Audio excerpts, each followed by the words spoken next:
Tim liputan program Fakta TV One menjadi korban kecelakaan maut di Tol Pemalang dari.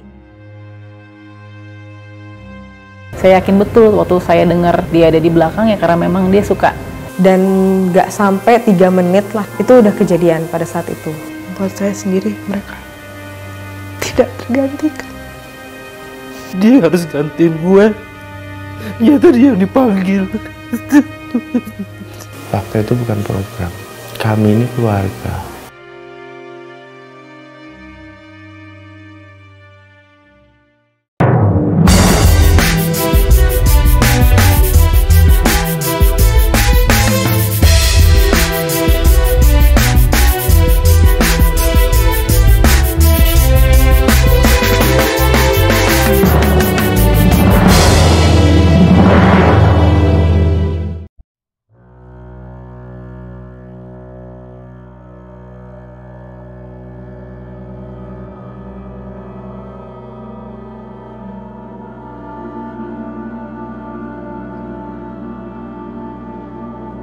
Kecelakaan mobil TV One.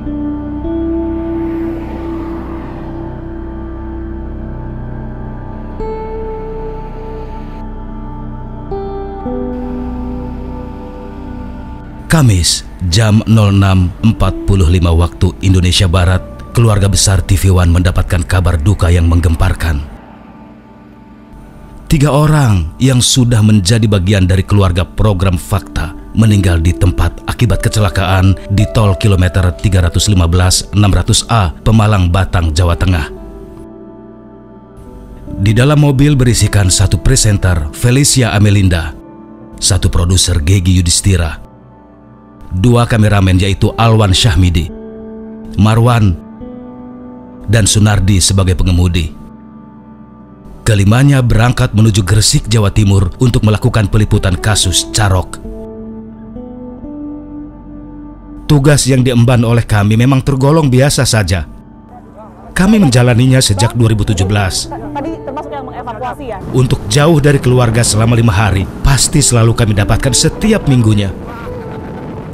Ketegangan hingga kesulitan mencari narasumber bisa dikatakan mungkin hanya kami yang di lapangan saja yang mengetahuinya. Setiap Senin malam pukul 20.00 tayangan Fakta hadir. Orang-orang di balik layar inilah yang selalu membuat tayangan kami menjadi istimewa. Mungkin tidak penting bagi sebagian orang siapa yang bekerja untuk Fakta. Terima kasih banyak. Ya, itu tadi salah satu tim yang kemudian ini. Namun karena itulah kami tidak lagi menganggap hanya sebagai tim kerja, tapi sudah layaknya bisa dikatakan sebagai keluarga. Iya, jangan dong. Jangan gitu. Hingga hari itu terjadi.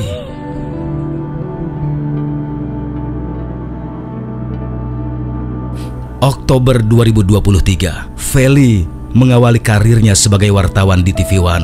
Bisa dikatakan Feli adalah awak baru di program kami. Perjalanan ini mungkin bukan debut pertama Felicia melakukan peliputan di program Fakta. Sebelumnya Feli pernah juga melakukan peliputan kasus Nia, gadis penjual gorengan di Sumatera Barat. Kala itu Felicia hanya menggantikan kawan satu timnya, Tiara Harahap, untuk sementara waktu. Dilakukan oleh kasus pemerkosaan dan juga pembunuhan. 30 Oktober 2024, Rabu malam, dimulainya perjalanan Feli menjadi pembawa acara tetap di program kami. Nah, pada saat kejadian itu, sejujurnya kayaknya aku tuh pingsan ya. Aku agak pingsan sesaat gitu. Karena aku gak mendengar adanya suara dentuman gitu dari belakang.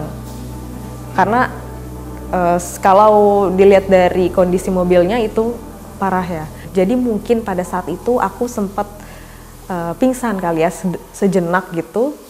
Sampai akhirnya aku tersadarkan gitu. Aku tersadarkan ikut kepala aku tuh ikut kejedot kena bantalan sandaran kursi.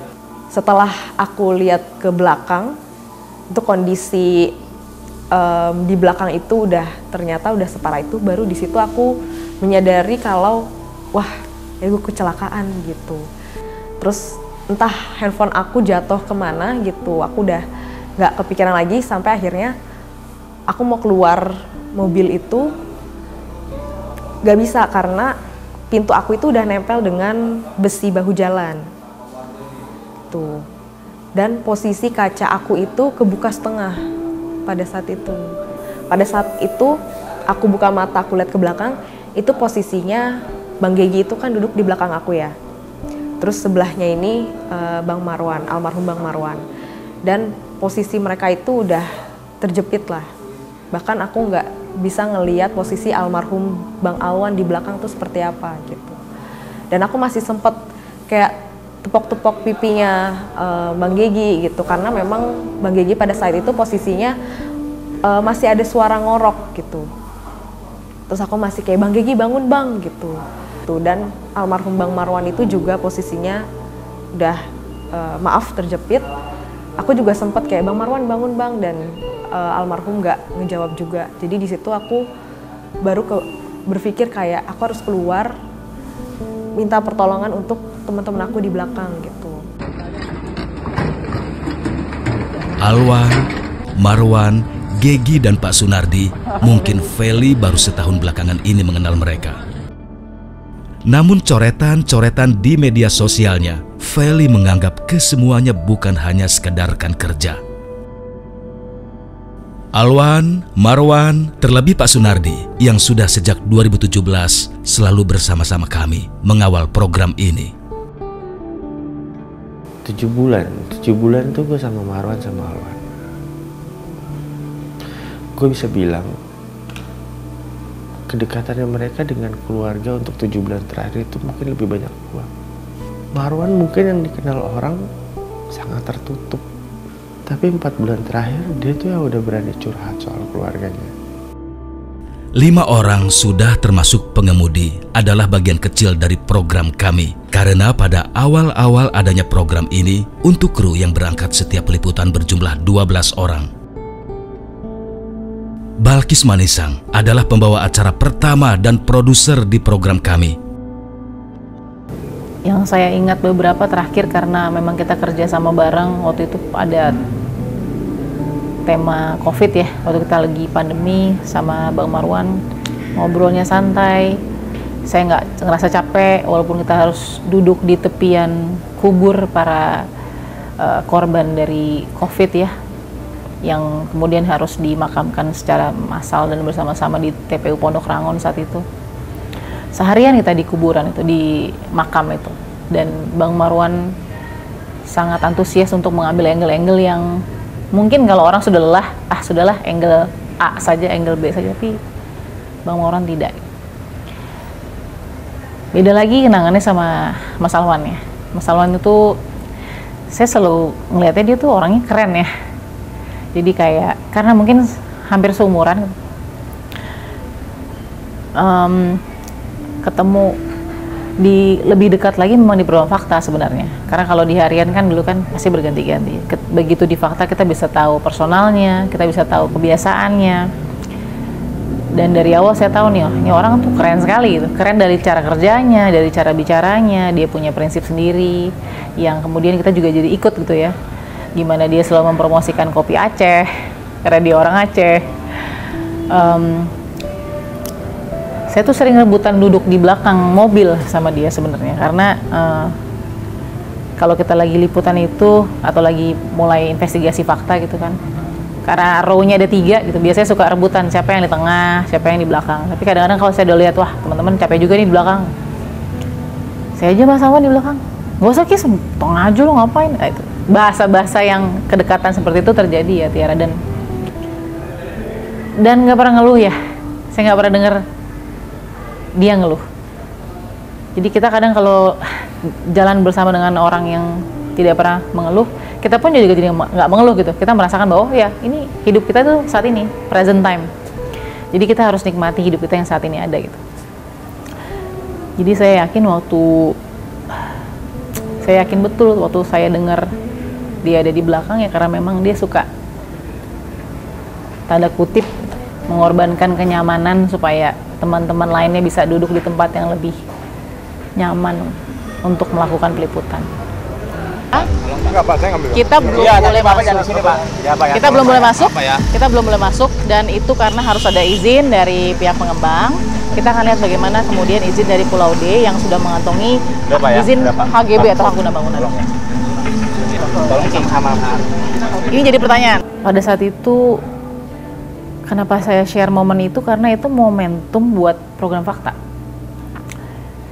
Yang tadinya mungkin dipikir, ini program maksudnya mau investigasi atau seperti investigasi jurnalistik, mau seperti apa, mau dibawa kemana. Karena mungkin melihat contoh yang lain, ketika banyak program investigasi mungkin membawa nama-nama besar dari para jurnalis dari masing-masing media gitu. Di situ kita membawa sebuah nama yang berat. Kenapa berat? Karena yang harus disajikan itu adalah fakta. Tidak bisa katanya atau apa. Ketika saya jalan sama Bang Alwan di topik reklamasi, wah semangat 45. Seru nih pasti, karena yang jalan udah pasti semuanya sama. Jadi saya tuh nggak ngerasa host sendirian. Saya nggak ngerasa di situ hostnya saya gitu. Karena semua bermain, termasuk Bang Alwan yang kemudian justru mengambil menarik perhatian juga untuk publik, karena di situ dia berinteraksi juga dengan orang atau mungkin situasi yang terjadi.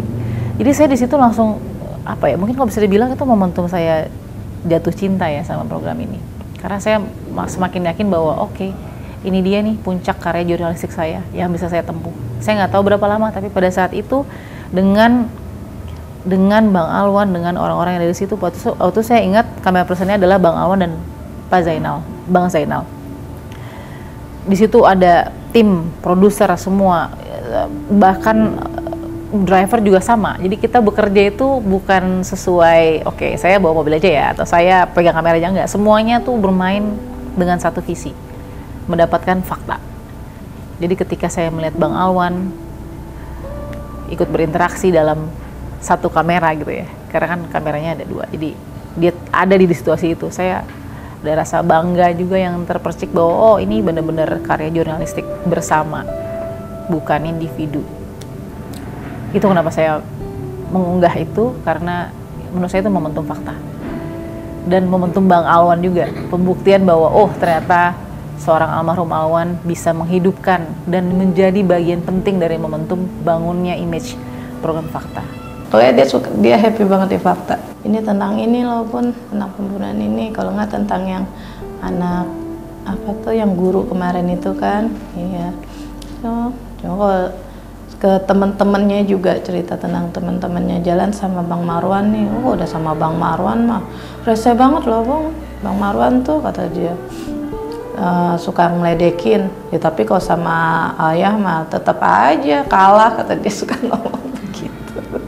Selalu, nggak pernah nggak ada canda dia. Selalu ngobrolin apapun, lagi ngomong saya serius pun sama dia, selalu ada candanya. Pokoknya dia happy banget di Fakta. Berkunjung ya, Warung Kawung. Sekali lagi, bagi kami, kalian semua bukanlah teman kerja, melainkan saudara kami. Liputannya waktu itu cuman 3 orang. Pertama kali Fakta liputan 3 orang, hanya dengan host, 1 produser, 1 kameramen waktu itu,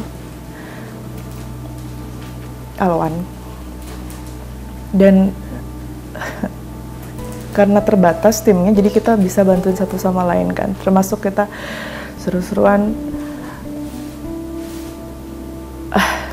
ngadepin momen dimana kita dapat rumah warga karena kehabisan hotel. Mungkin orang dengarnya itu kesulitan yang harus dihadapin dan jadi sesuatu yang nggak menyenangkan. Tapi entah kenapa kalau sama Alwan, sama tim Fakta ya, khususnya waktu itu Alwan, jadi momen yang seru karena dia selalu enjoy aja. Dari gambar-gambar ini mungkin sangat nampak bagaimana kami selalu bersama-sama setiap waktu. Memang Alwan dan Marwan baru beberapa bulan belakangan menjadi penghuni tetap sebagai juru kamera di keluarga kami. Tapi karya mereka tergambar di setiap tayangan program dokumenter dan program Ayo Hidup Sehat. Marwan yang lebih senior dari Alwan tentu mempunyai lebih banyak karya dibandingkan dengan Alwan. Tapi hal itu tidak tergambar jelas jika Alwan adalah junior Marwan. Keduanya bagi kami serasa seperti kakak beradik yang sedang bekerja bersama-sama. Banyak video keduanya tergambar jika mereka seperti sedang tidak bekerja, karena yang terlihat hanya tawa canda dari keduanya. Namun kesan yang mereka berikan tak kalah dengan juru kamera kami sebelumnya. Dia adalah Budi Satrio, Arfian Syah, dan Zainal yang sesekali masih suka memberikan karya terbaiknya untuk kami.